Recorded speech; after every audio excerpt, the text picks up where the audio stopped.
ఇక్కడే కదా సమాధానం రావాలి నాకు, ఇక్కడే కదా. మరి యూత్ అంతా ఇక్కడ ఉంది, నీ డిక్లరేషన్ ఎక్కడ పోయింది? నీ డిక్లరేషన్ ఎక్కడుంది? 2 లక్షల ఉద్యోగాలు ఎక్కడున్నాయి?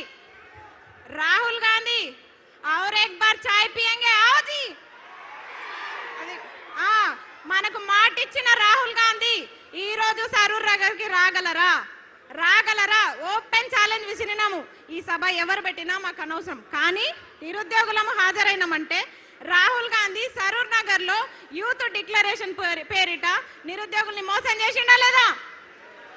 ఎస్, ప్రియాంక గాంధీ గారు ఇదే మైక్ పట్టుకొని ఇదే స్టేడియంలో नौकरियां दे देंगे, 1 साल के अंदर दे देंगे, कहते 2 लाख के नौकरियां दे देंगे.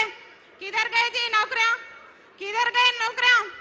ఇంకొక ఆయన ఉద్యోగాలు అడిగితే ఇండ్రిని తాగండి, మీరు సావండి, కానీ ఉద్యోగాలు పెంచవా బిడ్డ? ఎందుకు పెంచావు ఉద్యోగాలు? 2 లక్షల ఉద్యోగాలు నీ గల్లా బట్టి వసూలు చేసుకుంటాం. నేను కూడా నీ పాలమూరు బిడ్డనే. నువ్వు పాలమూరు చివర్లో ఉండి నువ్వు మాట్లాడితే నేను కూడా పాలమూరు బిడ్డనే. పాలమూరు అంటే మొత్తం నువ్వేనా? ఒక కొండారెడ్డిపల్లి ఒకటే అనుకుంటున్నావా ఏంది? ఉద్యోగాల జాతర అన్నారు కదరా, ఏడుంది ఉద్యోగాల జాతర? ఏడుంది? ఇక్కడ సరూర్ నగర్ లో ఉంది నిరుద్యోగ జాతర, ఇక్కడ ఉంది నిరుద్యోగ జాతర. ఎక్కడుంది ఉద్యోగాల జాతర? 3వ సారి కూడా కురుమూర్తి జాతర వచ్చిందిరా అయ్యా, 3వ సారి కూడా కురుమూర్తి జాతర అయిపోయి ఉద్యోగాల జాతర అంట. నిరుద్యోగ భృతి అన్నారు. రెంట్లు కట్టలేక ఎవరన్నా గుళ్ళకు సాయిబాబా టెంపుల్కి ఎందుకు పోతారు? దిల్సుఖ్ నగర్లో దేవుడికి దండం పెట్టుకోనికే పోతారు. కానీ మా నిరుద్యోగులు అన్నదానం పెడుతురని అన్నదానం కోతున్నారు. అవునా కాదా? మధ్యాహ్న భోజనం తినడానికి సాయిబాబా టెంపుల్కి పోతున్నారు. అలాంటి దుస్థితిలో నిరుద్యోగులు ఈరోజు ఉన్నారు. ఇక్కడ సభలు అందరం పెడుతున్నారు, పార్టీలు మారుతున్నాయి ఇక్కడ సభలు, కానీ నిరుద్యోగులు 2 సంవత్సరాలకు ఒకసారి 3 సంవత్సరాలకు ఒకసారి ఈ సభలకు అటెండ్ అవుతున్నాం. అవునా కాదా? ఇండ్రిని తాగాల? ఇండ్రిని డబ్బాలు దొరుకుతున్నాయా? ఫస్ట్ ఇండ్రిని డబ్బాలు దొరుకుతున్నాయా? రైతులకే దిక్కు లేదు. మమ్మల్ని ఎక్కడి నుంచి తెమ్మంటావు? ఇండ్రిని డబ్బాలు తీసుకొస్తాం. ఇండ్రిని డబ్బాలు ఎట్లయినా పట్టుకొచ్చి తీసుకొస్తాం, చెరో డక్కని తాగుదాం. ఎందుకంటే నేను గెలిపించిన పాపానికి ఊరూరా తిరిగి అమ్మలక్కల కాళ్ళు మొక్కి గెలిపించిన పాపానికి ఫస్ట్ డక్కన్ రేవంత్ రెడ్డి తాగాలి.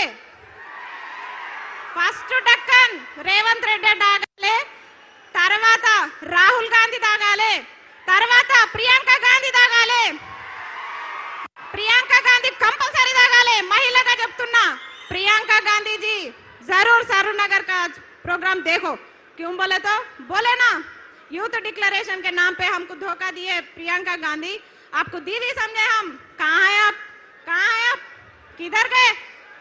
అది ఇంకోటి ఉన్న స్కూల్లో మంచిగా పెట్టరా నాయనా అంటే ఇంటర్నేషనల్ స్కూల్స్ పెడతా, జర్మన్ భాష నేర్చుకోండి.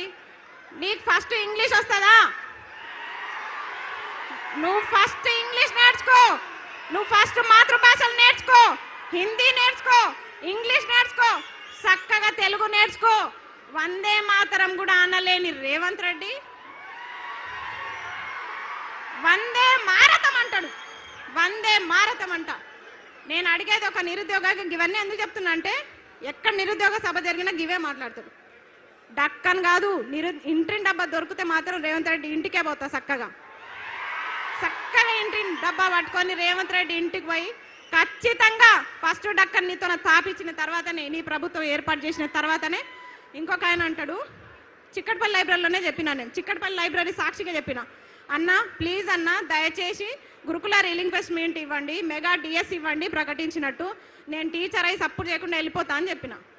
ఇనలే నన్ను లీడర్ని చేసేసిర్రు. నేను మంచి చెప్పిన, అన్న నేను టీచర్ అయి వెళ్ళిపోతా అన్న, నన్ను లీడర్ని చేయకండి అని చెప్పిన, కానీ లీడర్ని చేసేసిర్రు. ఇంకొకటి, నేను ఏ పార్టీ జెండా కప్పుకోలే, బీఆర్ఎస్ పార్టీ అన్నారు. వేయండి, నన్ను దేంట్లో వేస్తారో వేయండి. మీ గొడుగు కింద ఉంటేనేమో నిరుద్యోగులు అయ్యారు, మీకోసం ప్రచారాలు చేస్తేనేమో స్వచ్ఛమైన నిరుద్యోగి అస్మా. కానీ ఈరోజు ప్రశ్నిస్తే బీఆర్ఎస్ అవునా? అయినా సరే ప్రశ్నిస్తాం, తగ్గం, ఎక్కడ కూడా తగ్గం. ఎక్కడ కూడా తగ్గమని చెప్తున్నా. చిక్కడపల్లి లైబ్రరీలో ఎంతమంది హామీలు ఇచ్చిర్రు? అశోక్ నగర్ వేదికగా ఎంతమంది హామీలు ఇచ్చిర్రు? ఆ రోజు ఛాయ్ తాగిపోయిన రాహుల్ గాంధీకి ఒకటే చెప్తున్నాం, మల్లరా అదే ఉస్మాన్ బిస్కెట్, అదే ఛాయ్. రాహుల్ గాంధీ ఫిర్ సే ఏక్ బార్ అశోక్ నగర్ ఆవ్. ఎప్పుడు జరుపుదాం చర్చలు? ఎన్ని లక్షల ఉద్యోగాలు ఇచ్చిర్రు? ఏం కథ మీది? ఇప్పుడు జరుపుదాం. ఆయన అన్నాడు అద్దంకి దయాకర్, వారం రోజుల్లో మేము మీకు సీఎం అపాయింట్మెంట్ ఇప్పిస్తా, చిక్కడపల్లి లైబ్రరీలో సభలు పెట్టి. మీ సభలకు పర్మిషన్లు దొరుకుతాయి అక్కడ?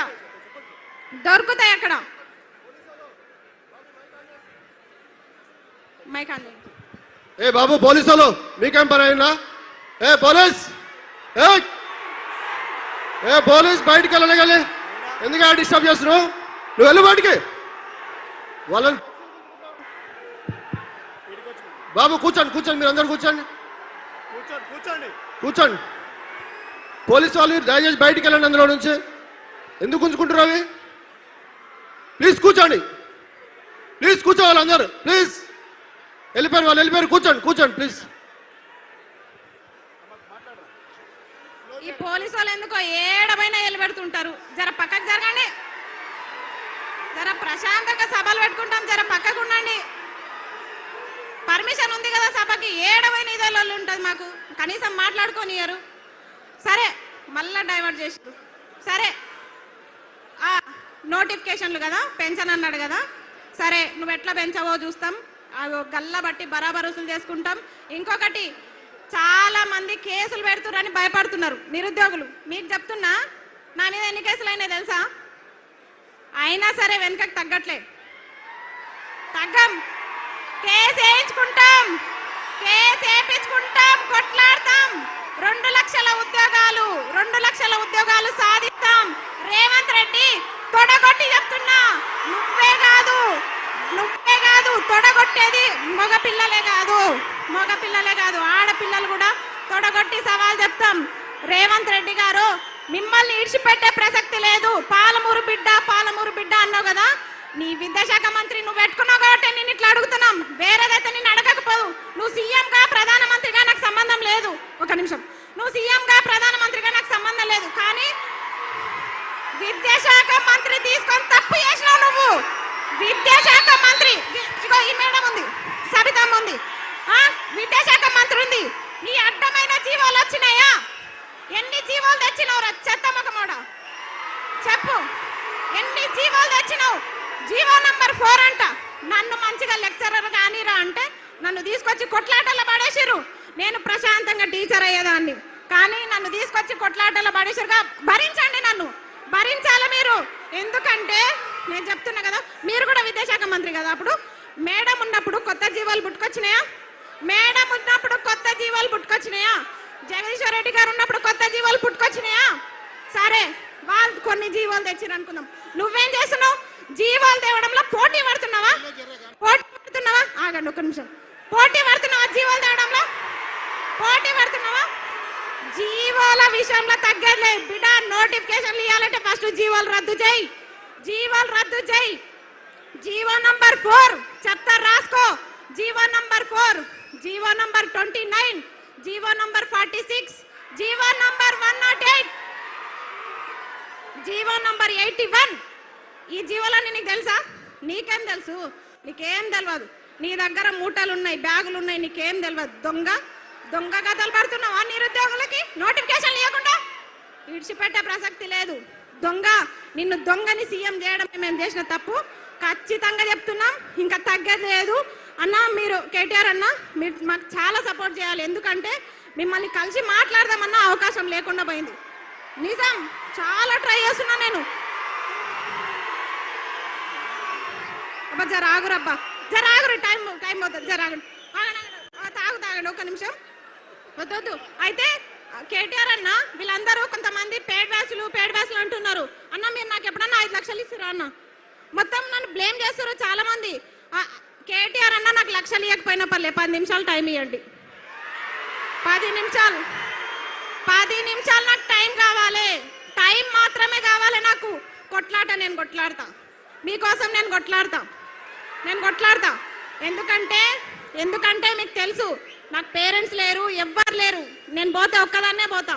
కానీ మీ కుటుంబాలు ఉన్నాయి. ఆ కుటుంబాల కోసం మీరు ఉండాలి, మీరు చల్లగా ఉండాలి. మాకు అడుగడుగున తోడుండే వ్యక్తి రాకేష్ అన్న, మా శ్రీనివాస్ అన్న, మా పాలమూరు బిడ్డ పులి, మా రాకేష్ అన్న ఇట్లా ఓకే ఫోన్ రాలేదు కానీ ఇట్లా చెప్తున్నా కదా. చాలా మంది మాకు అడుగండి, కేటీఆర్ అన్న మాకు టచ్ లేకపోయినా కొంతమంది టచ్ లో ఉన్నారు. వాళ్ళంతా మా బాగోగులు కష్ట నష్టాలు చూస్తున్నారు. కాబట్టి ఫస్ట్ ఆఫ్ ఆల్ జీవోలన్నీ రద్దు కావాలి. 2 లక్షల ఉద్యోగాలు రావాలంటే 2 లక్షల ఉద్యోగాలకు ఒక్క నోటిఫికేషన్ అయినా తగ్గిందనుకోండి, మెగా డిఎస్సి తగ్గిందనుకోండి, ఇడిచిపెట్టాను బిడ్డ చెప్తున్నా, ఇడిచిపెట్టే ప్రసక్తి లేదు. 25,000 మెగా డిఎస్సి, గురుకుల notification, degree lecturer, junior lecturer, కాలేజ్లలో అసిస్టెంట్ ప్రొఫెసర్ నోటిఫికేషన్స్ అన్నీ కూడా ఇవ్వాలని చెప్పేసి నేను సరూర్ నగర్ సాక్షిగా డిమాండ్ చేస్తున్నా. ఇంకొకటి, మళ్ళొక సభ ఇక్కడ జరగకుండా చూసుకో రేవంత్ రెడ్డి. మళ్ళొక సభకి ఇట్లా ఉండదు, ప్రశాంతంగా ఉండదు. అదేమంటారు, కత్తులు బుల్లెట్లు మీతోనే కాదు, మాతోనే అవన్నీ అవసరం లేదు.